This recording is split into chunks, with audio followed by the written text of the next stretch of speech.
This is Where We Live from Connecticut Public Radio. I'm Lucy Nalpathanchel. It's still flu season here in the United States, but a new virus has captured the latest headlines. Federal officials have called an outbreak of a respiratory illness caused by new coronavirus a public health emergency. To date, 11 cases have been confirmed in this country. Coming up, we learn more about this latest strain of coronavirus, first identified in the Chinese city of Wuhan. We'll be joined by a Connecticut native who's covering the story for the Wall Street Journal from China, the center of the epidemic. First, there's so much happening in politics this week, from the Iowa caucuses to the final days of the impeachment trial in the Senate. But the president also delivers his State of the Union address tonight. Will you be watching? You can join the conversation, 888-720-9677. That's 888-720-WNPR. As always, find us on Facebook and Twitter at Where We Live. I want to welcome our first guest to the show. Via Skype, Jennifer Hopper is Associate Professor of Political Science at Southern Connecticut State University, also author of the book Presidential Framing in the 21st Century News Media, The Politics of the Affordable Care Act. Jennifer, welcome to our show. Hi, Lucy. Thank you so much for having me. I was hoping to start off talking about the big winner from the Iowa caucuses, but we all woke up this morning hearing that there's been a big mess in Iowa, results delayed because of problems reporting precinct results. NPR reported that multiple county chairs on the ground in Iowa blamed malfunctions, including on an app used to report results. Jennifer, what's your response to this, this big story out of Iowa today? Yes, I should say at the outset, I'm sorry, I also do not have the Iowa results. I am not privy to those either. It's a difficult situation. On the one hand, I think there is a very significant reaction because there is so much buildup to this first contest. For years, we talk about the 2020 race, and then to not have immediate results, I think is very frustrating, particularly for reporters and for commentators. And we're so used to getting information, lightning quick in the present day. At the same time, this is a major problem. It's a huge problem for Iowa, for the Iowa State Democratic Party. And it has real consequences for the candidates and for the campaigns. It's also not totally clear what has happened to cause some of these delays. And I think not being very forthcoming with any results or a lot of the information has also increased a lot of the frustration around what happened in Iowa last night. Jennifer, you mentioned, again, we don't quite know all the details about, this malfunction that happened in Iowa, resulting in Iowa officials, Democratic Party officials, saying that these results from the caucuses to be reported later on Tuesday. But it really does add to how Americans perceive our elections process. And over the last few years, hearing about hacks, and then thinking about how technology, can we have confidence in technology as we look to future elections? I mean, what is your response to those concerns? It's a huge problem. And, it's a bit funny that what Iowa has assured us is, don't worry, we have all the results on paper, right? The oldest of those technologies, that they have paper counts of all of the caucus goers' votes and who should be awarded delegates, and so that we shouldn't be concerned. But clearly, right, as more and more of our lives become attached to the internet and technologies and smartphones, we would hope to be transitioning to more of those online forums. There are ways that more people could potentially participate in the process, to actually go to the Iowa caucuses and to spend a few hours with your neighbors, going back and forth over what candidates to support. That takes a lot of time and mobility that not every person in Iowa or in the country would be able to actually invest in the process. And yet when we can't necessarily have complete confidence in the ability to use apps and to use these online forums to be able to report the results or to even to cast votes, it certainly narrows than some of those options that we have to make the system more participatory. It is also true that we're living in an era in which some politicians do try to exploit moments like this to call into question then election results and the integrity of voting processes. And the less faith that people have in those systems, it also tends to result in a lower willingness to participate. And that's something that we see in political science research as well. When people don't have a lot of faith in the process, they're less likely to want to be invested in it. They're less likely to want to participate themselves. And we think of a healthy democracy really encouraging the most people to participate and people having some faith in the electoral process. I mentioned the results for the Iowa caucuses coming later on Tuesday. But what was your reaction to hearing from some of these candidates how they were trying to spin that they were probably likely the winners as they moved towards New Hampshire, Jennifer? Yes, I guess, what have you got to lose? They're not reporting any winners, so you might as well go out there, I guess, and, energize your supporters by saying, looks like we did great, looks like we won. And that was certainly a strategy that Pete Buttigieg employed, in particular for him. He is a bit of a longer shot candidacy amongst the 2020 contenders. So for him, definitely in this kind of category of little left to lose by going out and proclaiming himself the victor or appearing to do that in some of his remarks. And in fact, it seems as though that speech is getting a lot of news attention, which is exactly what the campaign would like. One of the problems for some of the candidates is that without those Iowa results, where they were previously counting on media reports of how well that they did or of their victory, kind of carrying them through the week and hopefully building momentum for future contests, suddenly they have lost that opportunity. And so for like a Pete Buttigieg or a Bernie Sanders who appeared positioned to do well, this is a significant setback, what has happened in Iowa.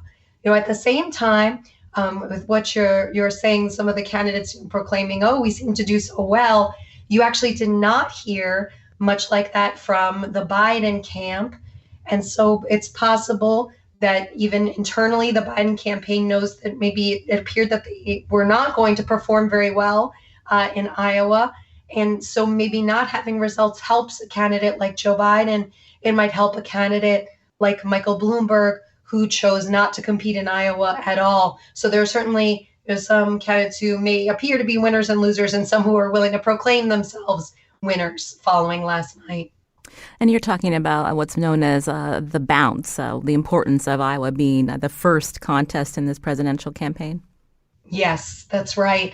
The virtue of going first, even though Iowa has a relatively small number of delegates that go to the Democratic National Nominating Convention, roughly 40-something, because they do get to go first. They tend to take over the news cycle and build that kind of momentum for a candidate who is the winner or a candidate who does better than expected. And so they tend to have an outsized influence on the process. But that's really called into question now. All of the news attention and kind of the public conversation is about the problems with the process, and it's less likely that it's giving any particular candidate that kind of a bump, even if actual results are announced later today or later this week. You're hearing via Skype my first guest here on Where We Live, Jennifer Hopper, Associate Professor of Political Science at Southern Connecticut State University, as we talk about this very busy week in politics. I wanted to transition from the Iowa caucuses again as we talk. No results are being reported just yet about who won those caucuses. But tonight's actually a very big night for President Trump. I believe it's his third State of the Union address. This is all happening while tomorrow the U.S. Senate is expected to vote, and all reports say that there will be a likely acquittal. So what can we expect to hear from President Trump? There have been some early reports about what might be included in President Trump's in President Trump's State of the Union speech. And one of the points of speculation was that rather than talk about impeachment, that he'd be more likely to talk about what his administration perceives as their accomplishments over the past few years and sort of setting up the president to make the case for re-election and for why voters should give him another 4 years in 2020. The State of the Union address tends to be more policy focused anyway. And President Trump, although he's sort of known for some of his rhetoric and communications that often don't fall in line with how past presidents have tend to speak to the public, when it comes to these joint addresses to Congress, President Trump has tended to give more typical speeches, more typical addresses. They've actually been times over the past few years in which people have said that President Trump has appeared the most traditionally or typically presidential in some of his oral communications to the public. So it appeared as though he was going to speak about some of the economic gains of the past few years, of the administration's success at remaking the courts, appointing a number of conservative judges. In the Super Bowl commercial that the Trump administration aired this past weekend, they highlighted his actions on criminal justice issues. So you might expect to see some more of that in the speech tonight as well, if all goes according to plan, if he sticks to the script. And that is my next question. This president known to talk off the cuff, this impeachment process fairly contentious. Any sense of what it'll be like to be inside that chamber when you have one party looking to impeach the president and the other hoping to get him off? Yes, partisanship is always quite apparent at the State of the Union address, and it is visually and audibly apparent by virtue of who is applauding particular lines in the president's speech, who's sitting down. The news cameras tend to focus in, or C-SPAN cameras tend to focus in on particular faces of members of Congress who are either very happy with what the president is saying or very unhappy. That level of partisanship is not specific or distinctive to this president, and all presidents in their State of the Union addresses in the modern era have really experienced that. In past addresses, sometimes President Trump has appeared bothered by that and has made a few stray comments about the side of the room, the Democratic side of the room, sitting there and not applauding, not standing at some of the lines that are intended to produce that kind of reaction. So we'll kind of see if he says anything to that effect in this particular address. It has often appeared somewhat difficult for President Trump to completely ignore his critics and ignore what he perceives as attacks on him. But there's sort of an interesting corollary to be made to President Clinton giving a State of the Union address in 1999 in the midst of an impeachment trial.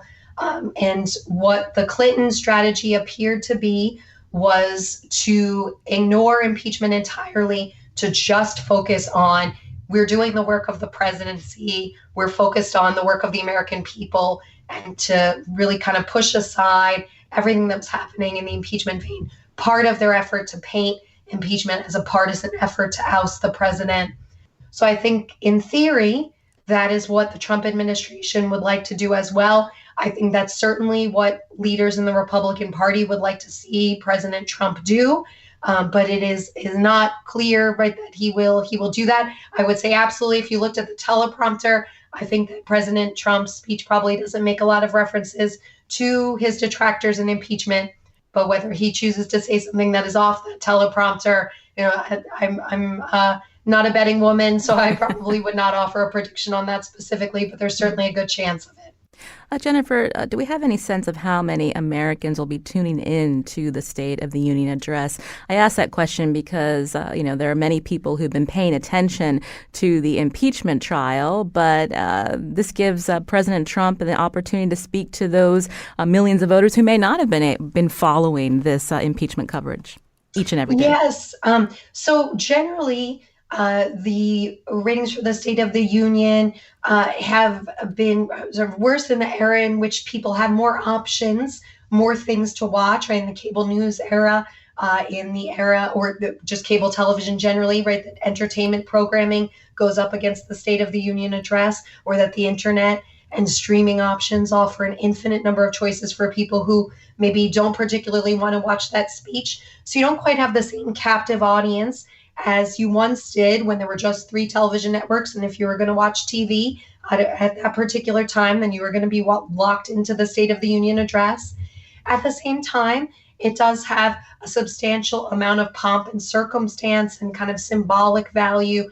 It is a ceremonial event that people do often tune into, and it is an opportunity for President Trump to address the nation, as you're indicating.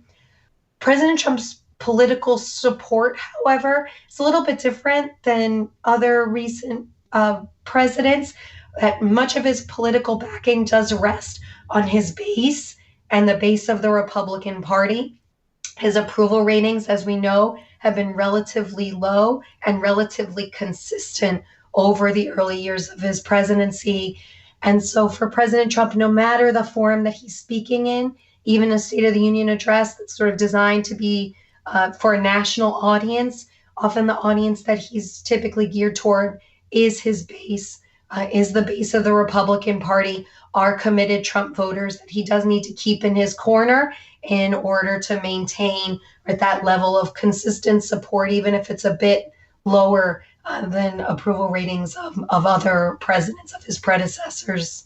And Jennifer, as we look to, again, this campaign season really starting to heat up, I mentioned that a Senate acquittal is likely, but how will this impact what messages the Democratic candidates are sending to, again, the potential voters, but also Republican senators who may be up for election this fall? Yeah, so on the one hand, it does appear that pretty certain that President Trump will be acquitted, and he'll be able to tout that acquittal, or he'll be able to tout the committed support of Republicans in backing his side of the story in terms of impeachment.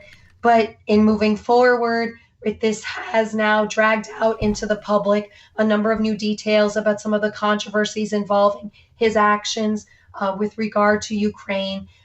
And it does appear as though the story really isn't over. So John Bolton has this book that potentially will be released, or more developments, more information from that book will be released in the weeks ahead. We may find out more about President Trump's actions with regard to the president of Ukraine. And so the fact that that story will continue to trickle out is potentially problematic for the president, even as he's won an acquittal. The fact that it doesn't sort of put a cap on the story or an end on the story is something that may be an issue for him, especially the closer that you get to Election Day. I think the hope of the president would be that that story was behind him, that it would be something that voters would forget about, or at least it would not be at the forefront of their minds in thinking about the election. And that may not be something that he's able to enjoy. For Democrats, on the one hand, the story also involves Joe Biden and Joe Biden's son. So depending on how the Democratic nomination race goes, those developments may also not be that great for the Democratic nominee if Joe Biden was ultimately able to secure the nomination. But it appeared as though Democrats in Congress really also needed to play to their base to show that they were holding the president accountable for what their party was arguing was major wrongdoing, malfeasance, abuse of power, etc.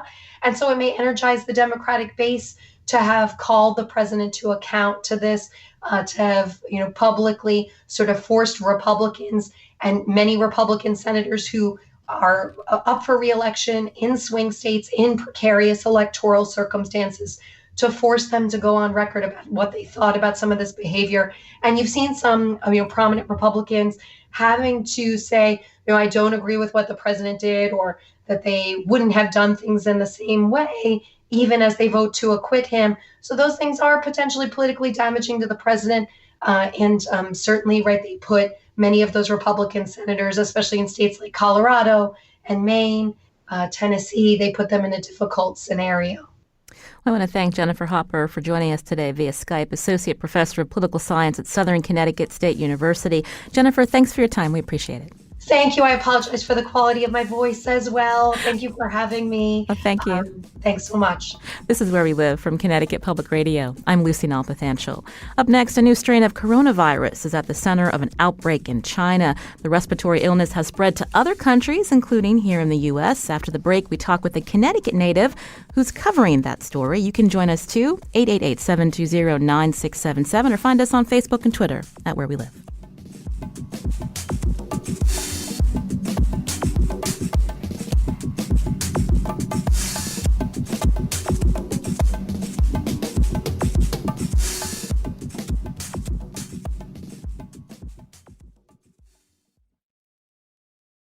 This is Where We Live from Connecticut Public Radio. I'm Lucy Nalpathanchel.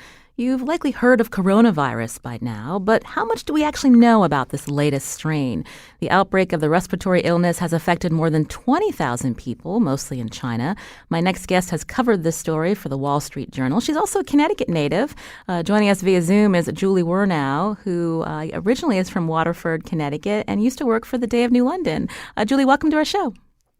Thanks for having me. You can also join our conversation, 888-720-9677, especially if you've been following the coronavirus stories. You can also find us on Facebook and Twitter at Where We Live. I first want to give credit to the Day's Karen Florin for writing about you, Julie, letting us know that you were covering this very big story from China. So tell us about how you ended up in Beijing and what has it been like in China as this outbreak has intensified.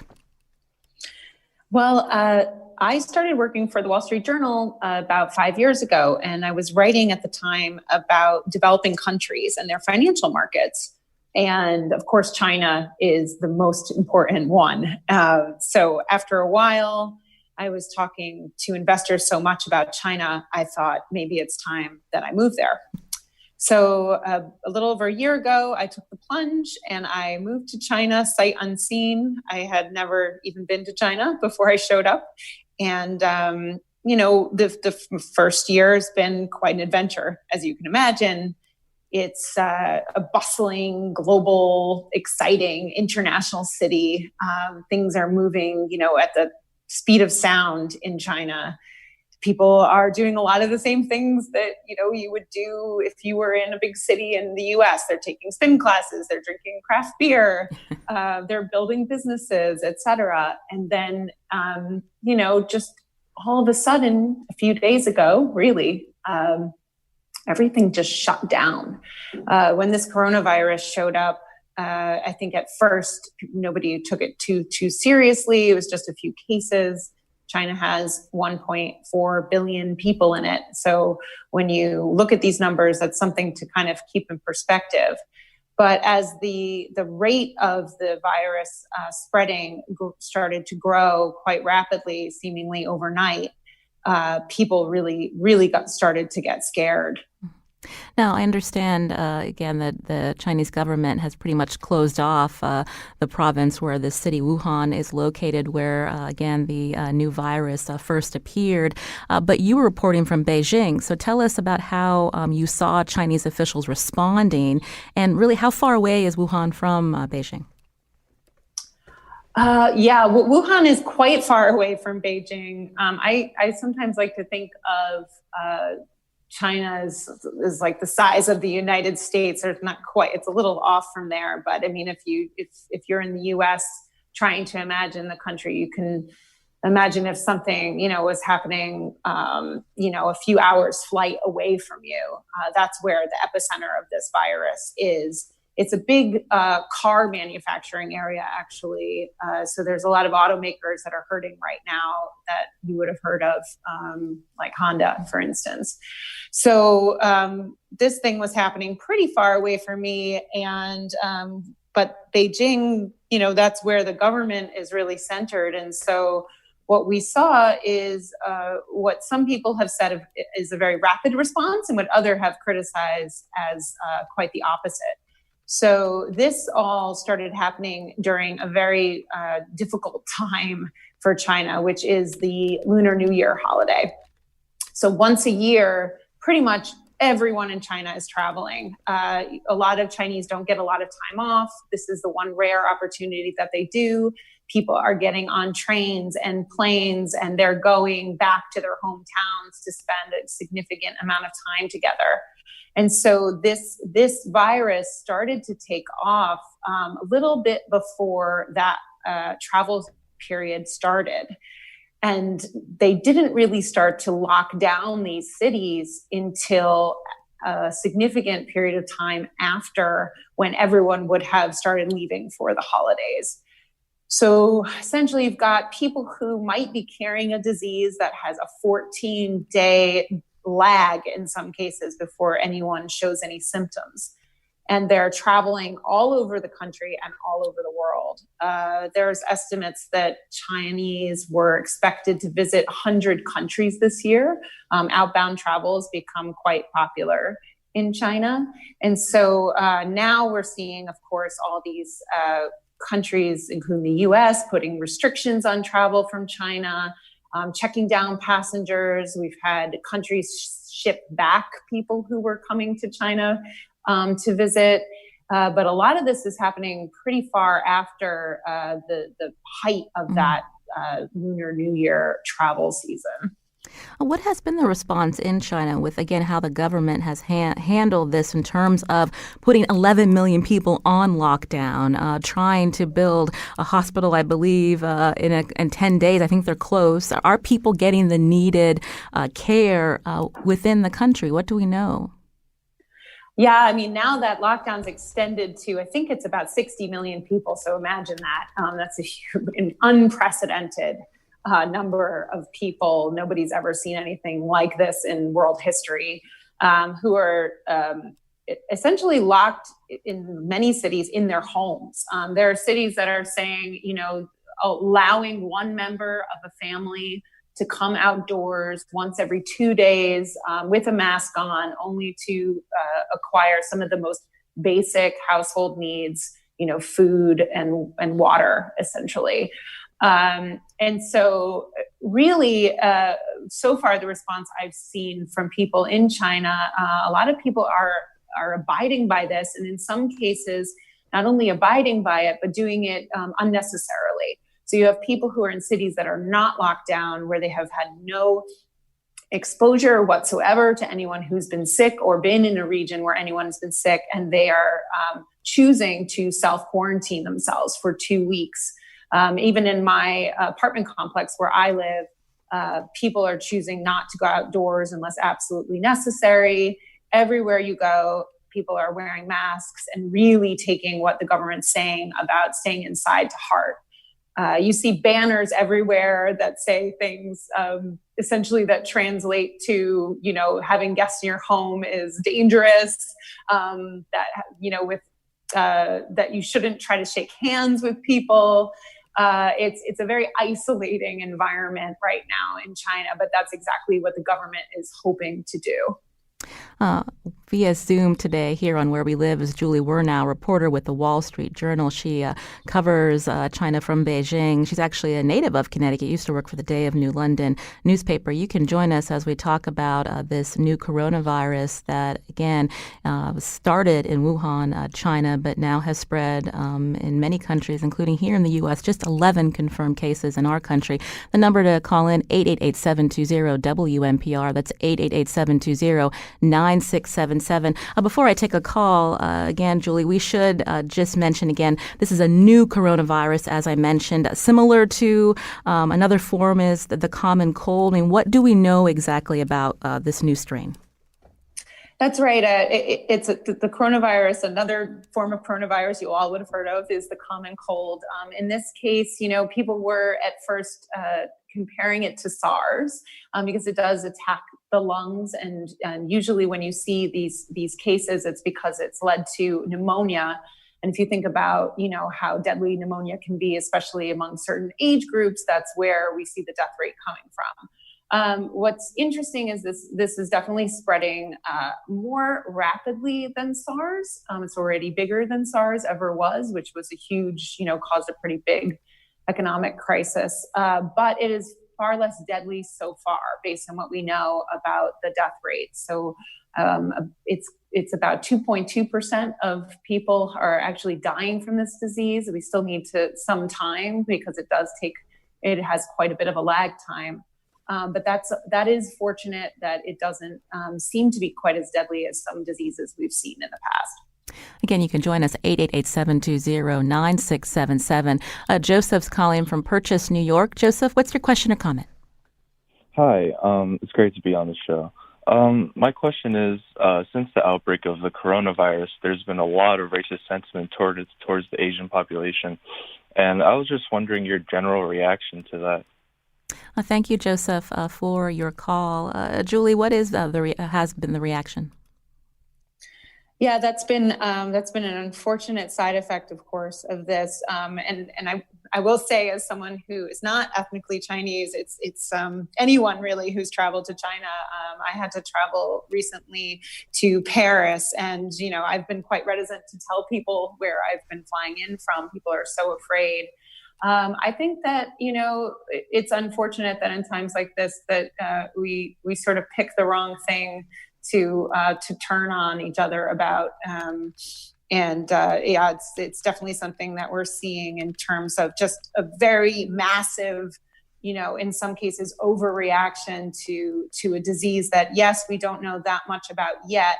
But, in the United States alone, we've had, something like 8,000 people die this year from the flu. In this case, we're talking about deaths in hundreds so far.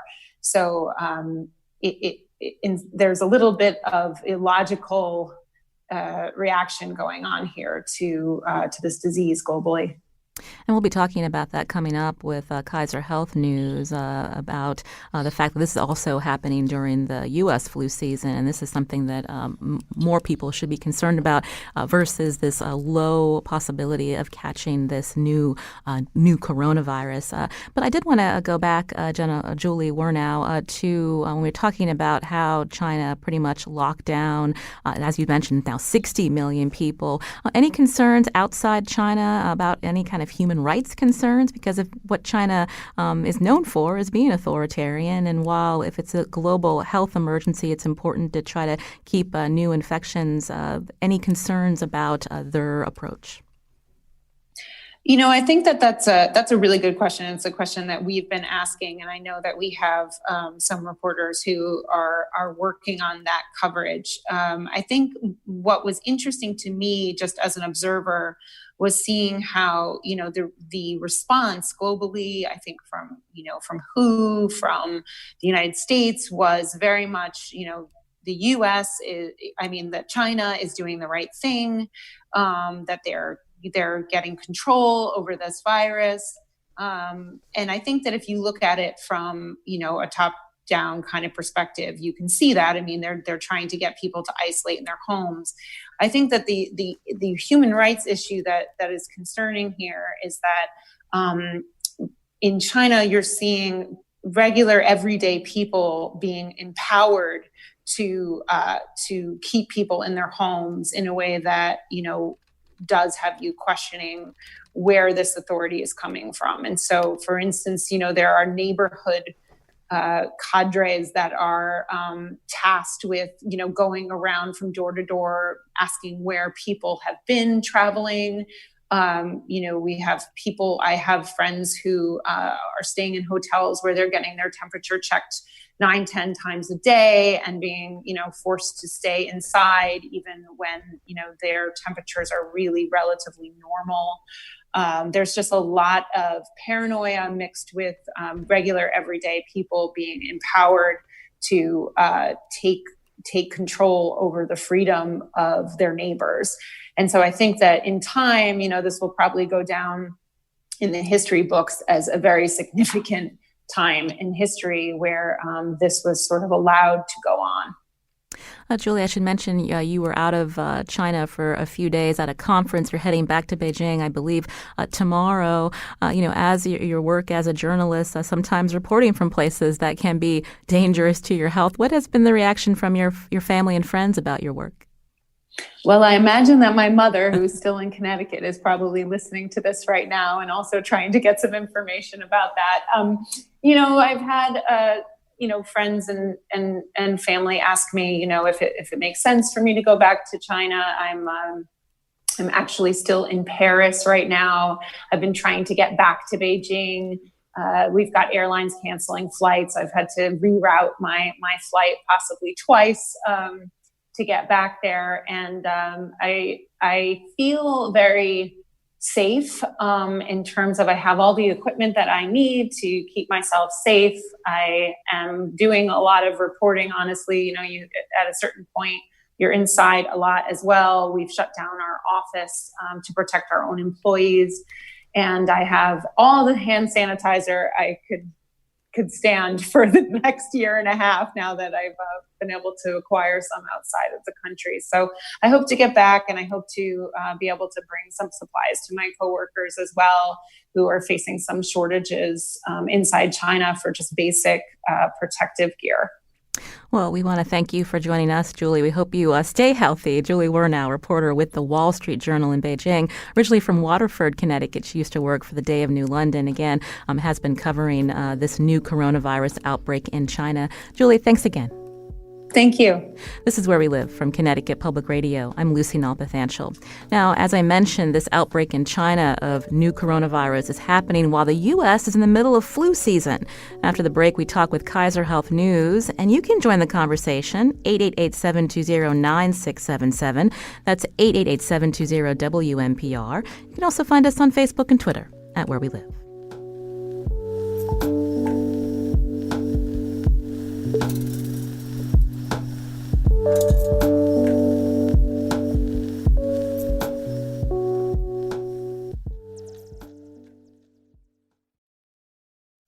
This is Where We Live from Connecticut Public Radio. I'm Lucy Nalpathanchel. Now, we've been learning about the new coronavirus that has sickened up to 20,000 people, mostly in China. To date, there are 11 cases of coronavirus in the United States. Now, this outbreak is happening during our flu season, but why is coronavirus getting so much attention? Joining us by phone is Liz Szabo, senior correspondent at Kaiser Health News. Liz, welcome to our show. Nice to be here. So I mentioned that people are probably hearing about coronavirus over the last few days, worried about their likelihood of getting this virus. From your talking with public health officials, how worried should people be? Not worried. Not worried at all. I'm not an MD myself, but I've talked to some of the smartest infectious disease experts in the country, and they tell me when we think about the relative danger of this coronavirus to Americans versus the flu, there's just no comparison. The flu is a much, much bigger danger. And how bad has the flu season been? I believe we're in the peak. Yep. Flu peaks every year just about this time. We've had 19 million illnesses. So you compare that to the 20,000 cases of coronavirus. That's quite a bit more. We've had 180,000 hospitalizations, 10,000 deaths, including at least 68 children. And every year there are previously healthy kids who succumb to the flu. We've heard from public health officials here in Connecticut, Dr. Richard Martinello, medical director in infectious prevention at Yale New Haven Hospital, at a press conference just this past Friday. We're certainly experiencing a year that has been very challenging to us. As has been mentioned, we've seen quite a few patients in our hospital, and unfortunately have experienced many deaths across our state. And the latest numbers that we have here in Connecticut from the Department of Health as of January 25th, more than 1,000 hospitalizations due to influenza, up to 23 deaths so far this season. And so we hear again about some of these cases, and you just heard from you that public health officials say you shouldn't be worried about coronavirus. You should be worried about the flu. But why are Americans, not that concerned? I understand that there are a majority of Americans who still don't get the flu vaccine, Liz. That's right. Only 45% of adults got the flu vaccine in the most recent count. They did a little bit better for kids, 62% of kids. But Americans really do blow off the flu vaccine, and there are a lot of speculations why. In some ways, people think maybe just the fact that there is a vaccine makes people more blasé about it. They think, well, if doctors can develop a vaccine, they understand it.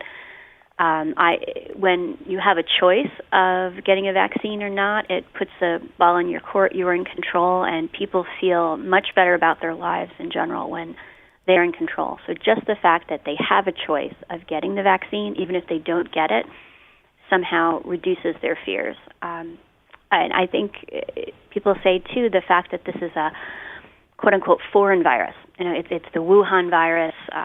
People are afraid of the Ebola virus, the Zika virus. Anything that comes from overseas seems a little more exotic, a little more mysterious. There could be some xenophobia mixed in with all of that, and just fear of the foreign. When we think about that, I think maybe it was one of the stories that you quoted a medical professional saying if the flu had a more exotic name, we'd take it seriously. Yeah, that's right. I remember talking to Dr. Paul Offit from Children's Hospital a few years ago when a virus called EVD-68 was going around, and people were worried about it. And that sounds like a very futuristic, sort of Star Wars type name for a virus. And he pointed out that rubella, also known as German measles, is actually much more dangerous for a pregnancy in babies than Zika virus was, and yet there are people who aren't getting vaccinated with the MMR, which protects against measles, mumps, rubella. And I think some people think they fear the devil they don't know more than the devil they know. One person on Twitter said, they tell us about the flu every year. It's old news. I think, old news that can kill you. 10,000 deaths just so far this year. In comparison, if people were to get the flu shot, the CDC estimates that would prevent 6 million people from ever getting sick. It would prevent 91,000 hospitalizations and almost 6,000 deaths. And I looked up some statistics just to put those deaths in perspective. Eliminating 6,000 flu deaths, that's about the same as eliminating all deaths from melanoma. So the flu is really no more old news than cancer is. And is there just people just assume that the flu is just a bad cold? Can you walk us through again why this is so serious? Yes, I think part of the reason people underestimate the flu is that we toss the word flu around a little too freely. Anyone with a bad cold assumes they have a flu. Anyone with a stomach bug calls it the flu. But there are pretty clear differences between influenza and a cold. You're not going to die from a cold. You can die from influenza. Influenza, it's the sort of thing where if you really have it, you know it. It tends to hit you like a Mack truck. It brings you down hard and fast. You get a fever, you get headache, you could be having sweating. In addition to the cough, with the cold, that tends to come on slowly. You feel a little tickle in your throat, and over the next few days, you get more and more symptoms. They're just very different illnesses. We hear, again, medical professionals saying that the very young and the elderly are most susceptible. Do you think that also plays into it, where most adults think, well, I'm fairly healthy, I can deal with it if I get it? Yeah, I have heard that. I've heard from people on Twitter over the years who say, I never get a flu shot and I never get sick, or, I'm a big, strong guy, I'm a young guy, if I get the flu, I'll tough it out. And to that I say, great for you. It's great that you're young and strong, but maybe you live in a neighborhood with a newborn baby just home from the hospital. And when babies are little, they can't get the flu shot until they're 6 months old. It just doesn't work on them. If you gave it to them before 6 months, it wouldn't work. And those little babies have tiny, tiny airways that can swell shut. And that's why babies are at a huge risk from respiratory illnesses. And older people. Are there any old people in your neighborhood? My mom's 88. Even if I thought the flu shot wouldn't help me, I would get it to protect her. Liz Szabo is joining us by phone, senior correspondent at Kaiser Health News, as we talk about influenza, the flu season so far. Here in Connecticut, there have been about 4,800 positive influenza tests specifically for that strain B. And so I wanted to ask you, Liz, when we hear about this vaccine every year, the efficacy rate is different. And when people hear that they're still testing positive the flu despite getting the vaccine, does that also, breed indifference for future years? It's true. I mean, part of the lack of enthusiasm for the flu shot is legitimate. It's not our strongest shot. With measles, that's a great shot. 2 doses of measles shots provide 98% protection. So that's a terrific vaccine. The flu shot is never really that great. It's made every year in response to whatever viruses are floating around the world. The efficacy is sometimes as high as 60%, sometimes more like 20%. So a lot of people may think, 20 to 60% protection is not that big a deal. Why do I have to get this shot? But again, even as imperfect as this flu shot is, and doctors are actively trying to make a better one, it does still prevent almost 6,000 illnesses. And there are really just a lot of nasty viruses that can give you flu-like symptoms. I know a few years ago I got my flu shot, My husband and I both got sick. We went down in bed. We had chills and shakes and sweats.